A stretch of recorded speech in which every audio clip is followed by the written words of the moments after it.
ತುಂಬಾ ಜೋಶಲ್ಲಿದ್ದೀರ ಅನ್ಸುತ್ತೆ ಅಲ್ವಾ? ಜೋಶಲ್ಲಿದ್ದಾರ? ನಮ್ಮದಕ್ಕೆಲ್ಲ ದೀಪಾವಳಿ ಬಂದೇ ಬರುತ್ತೆ.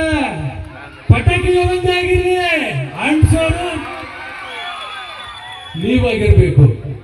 ನಮ್ಮ ಗುರು ಕಿರಣ್ ಅವರು, ದೂರದ ಉಡುಪಿಯವರು, ಅವ್ರು ಬಂದಾಗ ಕೇಳ್ತಾ ಇದ್ರು ನನಗೆ, ಏನ್ ಸರ್ ಇಲ್ಲೆಲ್ಲ ನಿಂತ್ಕೊಂಡೆ ನೋಡ್ತಾರ ಜನ, ಎಲ್ಲ ಟೆರೆಸ್ ಮೇಲೆಲ್ಲ ಹತ್ಕೊಂಡಿದ್ದಾರೆ ಅಂತ.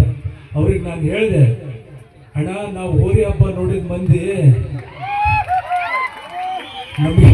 ನಮ್ಗೆ ಯಾವ್ದು ಲೆಕ್ಕಕ್ಕೆ ಬರಲ್ಲ ಅಂತ. ಇರ್ಲಿ, ಜಾಸ್ತಿ ಮಾತು ಬೇಡ. ಹಾಡು ಹೇಳ್ಬೇಕಾ ಡ್ಯಾನ್ಸ್ ಮಾಡ್ಬೇಕಾ? ಡ್ಯಾನ್ಸ್ ಎರಡು ಒಟ್ಟಿಗೆ ಮಾಡ್ತೀನಿ. ಸೌಂಡ್ ಬರ್ಲಿ, ಅದರೊಟ್ಟಿಗೆ ಚಪ್ಪಾಳೆನೂ ಬರ್ಲಿ.